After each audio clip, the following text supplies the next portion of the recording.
Welcome to This Week from the Principal's Desk, a podcast for Lutheran school leaders hosted by two Lutheran school principals. My name is Rob Lunen, and I'm the principal at Mount Calvary Lutheran School in Milwaukee, Wisconsin. And my co-host is Mike Sheeman. My name is Mike Sheeman, and I'm principal at Bethany Lutheran School in Parma, Ohio. And today we have a special guest with us this morning in our podcast as we take a look at the topic of diversity, equity, inclusion in our Lutheran schools. So I'd like to welcome Mychal Thom to the podcast. It's great to have you here. If you'd don't mind introducing yourself. Yeah, thanks, Mike and Rob. Appreciate you guys inviting me to be here today. My name is Mychal Thom. Currently, I'm the Chief Diversity Officer at Concordia University in St. Paul, Minnesota. I'm also the Dean of the College of Business and Technology there. Prior to going to St. Paul, I served Lutheran grade schools and high schools for about 10, 12 years or so in Michigan, in Texas, and in Indiana. Great. Well, Mychal, it's a joy to have you with us. Thank you for coming on and talking about this topic, because we're certainly in a world that's different from even a number of years ago when Lutheran schools were really starting and Lutheran schools were growing. Initially, we know that Lutheran schools were there to serve the students of the congregation and to provide an education. So typically we were looking at German Lutherans and we were looking at kind of local kids in the congregation, but our world has drastically changed. And what a joy it is to be able to recognize and to celebrate those changes that God is bringing in and through the ministry of Lutheran schools. So Mychal, would you be able just to maybe start us off by talking a little bit about what does Lutheran school ministry look like these days when we're talking about the topic of diversity? Yeah, it's a really good question, and I think a really good observation as you go across the U.S. and certainly internationally. But as you go across the U.S., you start to see, as communities change, our schools that I think in many places have really begun to look out into the community, invite people into the school. And I'm that's something to celebrate. It's also something though to recognize that it's a little bit different than what it used to be. Schools. I went to a Lutheran grade school, and even in my beginnings of my Lutheran school leadership, a large percentage of students from the congregation are in the school, and now it's not that way. And so, it's not only diversity of skin tone, diversity of maybe some religious background, diversity of thought. Obviously, students are growing up in a much different world. And so the schools are changing because of their student body, and that I think has some things for us to think about as we go forward and try to create the best possible Christ-centered experience for our students. I love how you said it's not just a change in terms of skin tone, because it's so easy to take a look at our demographics and to certainly look at our racial background of our students and say, yes, we're diverse, because we're not all one particular race, but it certainly is deeper than that. I know my school is quite different from Rob's school, so even within the context of Lutheran ministry, it's different. Rob, would you agree with that? Yeah, and I think it's actually something to be celebrated. I think some people look at it with doom and gloom, and they go, oh, we only have this percentage of kids are now from the congregation, or only this percentage of kids actually attend church, or only this percentage of families are actually Lutheran. And I think we look at that with some sadness at times, but I think it's an opportunity for us to actually serve people who we weren't serving before. We have an opportunity to get in front of people who weren't stepping foot in our Lutheran churches or schools up until this point, because you were always going to get the German Lutheran kids who'd always gone to a Lutheran school, and we were missing out on all those other people in our community, and now we have an opportunity to serve them. So, Mychal, what do you think that looks like in practice for Lutheran schools? What can they bring into that conversation? Yeah, thanks, Rob. And I think your point is really well taken. We all really focus and rightfully so, on Matthew 28, right? Go and make disciples. And in the past, it was we're teaching our students how to go and make disciples, right? And now those students are in our classrooms, right? Those students that may not have a Christian background are right there. And so now going means, hey, go to work, go to your school, go to where you serve and make disciples. And I think part of that first part for me is just really taking a step back in recognition. Who is it that is in my building and why are they there, right? And sometimes when we Rob, I love how you put it before. Sometimes we maybe lament, that what we don't have. We think about what used to be, and the reality is that God brings us new opportunities every day. And so I think for our Lutheran schools, as we step in class, the first thing is recognize who is it that is part of our community, who is it that's coming to our schools, and how can we best serve them. Recognizing, and I think many times the more difficult part is accepting the fact that it's not going to look the same way. From our religion classes to our even some of our curriculum, how do we make sure that the students are being filled, that the students are connecting, and many times that they're seeing themselves in what we're doing from the classroom perspective? I think one other point to make that maybe piggybacks that is that the different students are coming into our schools now, which is fantastic, and our schools are becoming more aware and ready to embrace them and welcome them. But are our churches doing that too? Because our schools really are the front porch of the church, and so I think that there's a necessary connection with the pastors and the church ministry team, because one of the diversities, as Mychal, as you said, is in religion itself, and many who really don't have a religious background at all, that are maybe coming to your school because they're disenfranchised with the public system, or they're running away rather than coming to. But at the end of the day, it doesn't matter why they're here. We're going to talk to everybody about Jesus, right? So I think there's really even an organizational push that needs to be made, or an awareness that needs to be made. Yeah, I wholeheartedly agree. And I think, that connection, if the school is one that's connected directly with the church, that connection obviously between the principal and the pastors always needs to be a strong one. But as you mentioned, youth leaders, ministry teams, what are the needs of the people that we serve? And I think those connections are what really helps strengthen the school atmosphere, the school environment, but then really the church environment as well. And I'll say this too, I think we sometimes, again, maybe it's a recognition thing, maybe it's just a not used to it yet kind of thing, but the way we structure Bible studies, the way we structure Christian education within the church, sometimes those things are structured for, especially as the students get older, as people get older, that there's a long history and background of, well, we've heard these stories before, to you might have students or students, I've never heard that story before. I've never been exposed to that before. And how do we get the opportunity to teach that, right? Absolutely. Now, one of my thoughts too is, if I'm a principal who has never considered this before, or maybe this is the first time I'm hearing about this topic, it could seem a bit overwhelming or daunting. Where's a good place to start to dive into learning more about this, to gaining self-awareness regarding diversity within the school? What advice would you give to a principal looking at this for the first time? Yeah, that's that's one of those things where new principals that come in, there's so much to learn, right? I remember my first days as a school administrator, and you're just trying to be as much as you possibly can be, and in this particular, sometimes polarizing, sometimes politicized, discussion. A couple of things that I would offer for a new principal. Number one, I would say listen more than you talk, especially early. Be a listener, a good listener. Two, I think it's really important not only for new principals to listen, but also then start forming a trusted group of folks that might be other administrators in your area, other administrators that might be outside your area, where you can ask questions to in a safe place.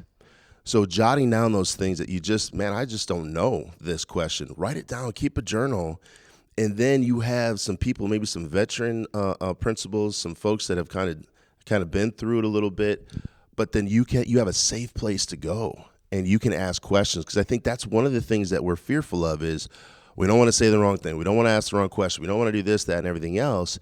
But seeking out a group of people that you can trust and say, hey, listen, will you be part of a group? I just need to ask some questions. I think that's a great place to start, because that helps you not only develop networking relationships, but it allows you to learn in a safe environment. And that's what we want to do for our kids, right? But it's also very pertinent for adults as well in this conversation. And then I think resources, seek out as much as you can resources, and don't be afraid to listen to as many voices as possible in that. Again, not that you're searching out resources that well, this goes against my faith. This goes against what our church teaches. But I think there is a level of I think there's a level of being able to understand, or at least hear, all different sides of this, so that you have a full picture and you can stand strong in where you believe. There's no problem with that. But I think you stand stronger when you have a greater understanding. So those would be the two things that I would suggest. Yeah, no, those are great points. And I think for so many of us in leadership, we are so afraid to make mistakes at all, especially around, I would say this is a sensitive topic for a lot of people, right? Especially looking at the makeup of Lutheran school principals. We're not really diverse, not really, right? I don't think that's a surprise to anybody. Right. And so when it comes to diversity and making sure that we represent the communities we serve in a way that is honorable, in a way that is safe, in a way that is appropriate, do you have anything you would tell somebody? They say, hey, you know what? We take my school, for example. We are in inner city Milwaukee, Wisconsin. We are 98% African American, 1% Hispanic, 1% white at our school. And our teaching staff is entirely Caucasian. And so what would you say to somebody in that situation? How do we bring in more people into the fold, bring in more representation for the kids in our school that we serve, so they're not just going, oh, Lutheran's just a white teacher thing, that they can connect on that in a level that they see themselves in, and that they recognize that this is something for them that they could do as an adult? Yeah, I love the question. And Rob, I think it's one of those things, too, where in this aspect of diversity, specifically of racial or skin tone diversity, this is an area where we can make an impact. You know, when we talk about diversity of religion and we talk about diversity maybe of thought, sometimes that's a little bit harder to bring onto our faculties. But diversity of just appearance, that's something that we could do something about. Now, I would say this. One, whenever there are openings at schools, generally what I have found is the first question is, who do we know? Right? Who do we know? Who do we know that could come here and fill this role? And I'll use schools that I've been a part of that I see that it's difficult. If you've got a high level of diversity in your school, let's talk specifically racially and skin tone, and those students are going through your experience at your school, I think that's a great pool of people then to tap on the shoulder to say, hey, would you like to come back and serve at this school? And so, it's really about who we know. So the one thing that I would contend, and I'm convicted of this quite a bit as I think through it, it's like, why is it if we have a pool of racially diverse students that have come through our Lutheran schools, where are we connecting with them to invite them back, right? To say, hey, listen, it isn't as if there are no diverse, students going into education, right? But intentionally inviting them back for the purpose of, not number one for the purpose of the fact that they're racially diverse, but one, they're a good teacher, and two, hey, we want to help develop an environment and a culture where the students see themselves reflected in the faculty, and will you help us do that as well? There's going to have to be that level of movement. And I think that those current faculty, staff, one of the things that we're really working on, that we try to think about at the university level, is when we say there's an opening, who do we know? It might mean that we might need to expand our networks, our professional networks. Because if we're filling our faculties and staffs with people that we know, and it's a consistently not necessarily diverse faculty and staff, I think that maybe says a little bit more about the people that we know. And professionally, I think we could do a little bit better job of expanding our networks. Then we can invite people in our professional networks rather than go and try to find somebody. And I think that's a really key difference in this topic. Yeah, absolutely. I love the point that you're making there too. We certainly are connected, and even professionally, as we connect with more people and as we expand our networks, we're growing as well. So let's say, Mychal, that we've got to the point where, as a principal, I'm aware, I'm thankful to God for the gifts that He's bringing to my school, no matter what they look like.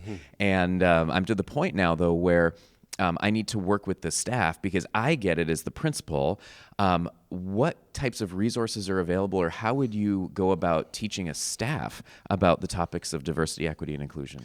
Yeah, that's a good question, Mike. And I think, that's probably where, as I talk to different school leaders, where, okay, hey, we're ready to have some conversation, right? I think there are some folks out there in our Lutheran system that do a really good job of facilitating some early conversation with faculties. And so, people within our system that I think could do that. So I think that's probably a good place to start. Hey, here's somebody that I know. Here's somebody that, is Lutheran, is not going to come in and try to, or maybe shake the boat too much early. But kind of disarm the conversation a little bit and talk through it from a Christian, biblical standpoint. How do we love people? How do we make sure that we're welcoming, inviting, and sharing with people the gospel? So one, I think that first step is finding someone that says, hey, listen, you come in, chat with us for a little bit in a safe place. Questions are welcome, all those kind of things. Resource-wise, I think there are really good resources out there initially to talk about the church's history, particularly with racism. CTCR document on racism is a good place to start there. But I think then, after that, finding some literature, some articles that, I can maybe share offline that I think are really good places to start just to gain knowledge. So I think that level of the administrator, the leader is, yep, okay, I see it, I get it, I'm aware. Then I think it's that slow process of inviting the faculty into that conversation to say, hey, here's what I see. Here's my vision for our school when it comes to diversity. And then slowly inviting them into the conversation, giving them safe places to discuss and talk. And then, reaching out, hey, what resources do the faculty and staff see as well out there? The hard part, I think, one of the harder parts there is not to have tunnel vision on resources. Right? Try to learn as much as you can so that as you engage in conversation, it can be fruitful and productive. Yeah, I think a lot of the time as Lutheran school principals, we have a list of, I guess, quote unquote, approved resources. And we go, oh, well, I don't want to veer too far from this because of whatever. And I think that if we have resources that are a little challenging to us, that make us think, that stretch us a little bit, that's not a bad thing. You don't have to take every book you read as gospel truth and say, well, I have to do this because somebody printed it and somebody published it. But if you are only looking at just the resources maybe Synod has, or maybe just the resources your church council gives to you, I don't think you're looking far enough. You're not casting a wide enough net. Mychal, what would you say to somebody who says, this isn't even something we should be talking about? We're Lutherans. We should be teaching just the Lutherans. We shouldn't even worry about anything else because all we should be teaching is the Lutheran faith, and everything else should be ancillary to that. What do you say to that person? First, I want to go back to a resource, and you hit it right on the head, Rob, where sometimes we only use resources that, okay, a Lutheran wrote this, so I can read it and be okay with it. Two things I want to say to that. One, man, I have a lot greater and stronger belief in our people that they have learned and they can stand on the theology of the Lutheran Church and be okay. They're not going to crumble if they read a resource that, okay, you know what, I don't agree with that part. This part I can understand, right? That said, there's a resource out there specifically, Mike, to your question, called the Diversity Playbook. It's a guide for Christian organizations. And I've read through the book. I'm leading our leadership team at the university through the book. And I don't agree with everything in the book, but there's a lot of good stuff in there, right? And that we can pull out and lead from and keep taking a step one day at a time. So that's one specific resource, and I think you've hit it right on the head. And I just hope that we have a little bit more confidence than that. I mean, especially those that come from the Lutheran system, right? Like, what do we believe about what we've been taught? We're not going to crumble, over that. To someone that says we don't even need to be talking about this, I'll be honest and say I have a hard time with that. I just don't. I believe that when Jesus walked the earth, he didn't just talk to Jews. He was reaching out. The message was reaching out. I think to that person, I would want to have a longer conversation, try to understand where that is. I think sometimes, and again, not trying to pass judgment, sometimes there might be, a little bit of fear in that statement, like, we don't want to because we don't know how to. And so just maybe trying to talk through and help people see and understand that there are so many people out there that need Jesus, right? They need Jesus. We need Jesus on a regular basis.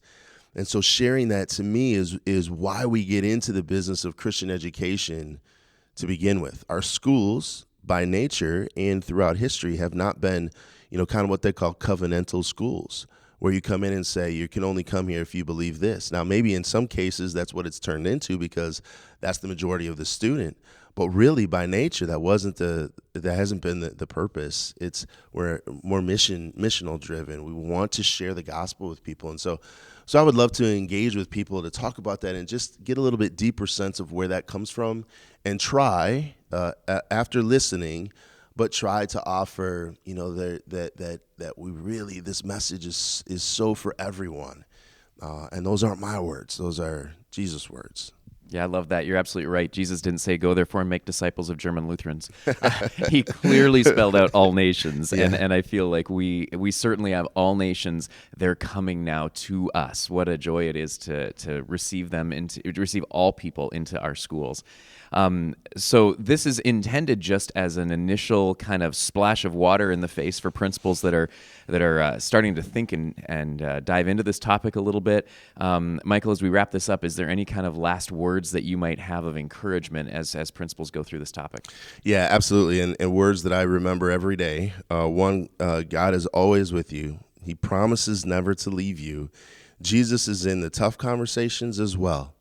And as we navigate this, he certainly surrounds us with people, with good people, the supportive people, but never be fearful that he doesn't have the answer and he's not going to be there.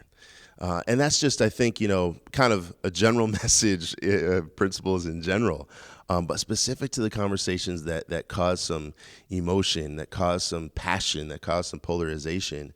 We can never forget that Jesus promises to be with us to the very end of the age in this too, right? And so I would just say that as a note of encouragement that this isn't too big for Jesus. It's not too big for God.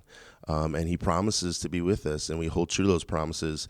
And then just finally that James, 1:5, if any of you lacks wisdom, ask for it. And don't forget to read James 6, 7, and 8, where he says, believe that I'm going to give it to you. Exactly. I love the way you put that. That's great encouragement for principals. I want to thank you for joining us today on an early Friday morning. I think we all got up a little earlier than we wanted, but thank you. Mychal, do you have anything you want to highlight or any projects you're working on that you want people to know about before we wrap it up? Oh, I just, I go back to really some of those. One, just a project of chatting more with people, in my role, particularly as Chief Diversity Officer, getting a chance to talk with more people, widen that a little bit, ask my own questions of people. I don't know it all, that's for sure. But as I travel this journey as well, just getting a chance to talk to people. Another thing we're working on is really trying to reach out specifically to high schools that have a higher level of, again, right now, racial diversity, and trying to tap more of those students on the shoulders to say, I think you'd be a great educator. Here are a whole list of opportunities to get educated or to get trained. And I think some of our universities are doing a great job of removing financial obstacles for students to come and get trained in our church work programs, specifically teaching programs, and then encouraging them to go back to their high schools to be a part of that community. So that's one thing that we're working on. Again, sometimes these things take a little bit of time, but I feel like the momentum is generating, which is really good. So that's one of the things we're working on specific to this area of diversity, equity, and inclusion. And I just want to encourage everybody out there, on the wall of the gym and where my oldest two children go to high school. There's a phrase on the wall that whenever I see it, I love it. It convicts me. It says, let us remember we're in the holy presence of God, and let us love God and our dear neighbor without distinction. And I love that. Thank you. Thank you so much. Mike, do you want to send us home? Yeah, I think that's a great place to wrap it up. And beautiful statement, remembering that we absolutely are in the holy presence of God. So thank you for joining us today, and continued prayers for you and for your work. And I think why don't we wrap this up with a word of prayer as well. Lord God, Heavenly Father, we thank you for who you are. We thank you that you are the creator of the universe, and you've created all things, you've created all people, and you've given us the gift of diversity in our world. Lord, as we continue to move forward in our callings, we ask that you would give us wisdom to know how we can best meet the needs of all those who come through our doors, and encourage people to seek us out as a place that is safe, as a place where they know that in Christ and through us they are loved. Bless all of the principals who are working with this topic right now, and lead and continue to guide us and allow us to move forward with confidence for the sake of the kingdom and for the sake of Jesus, in whose name we pray.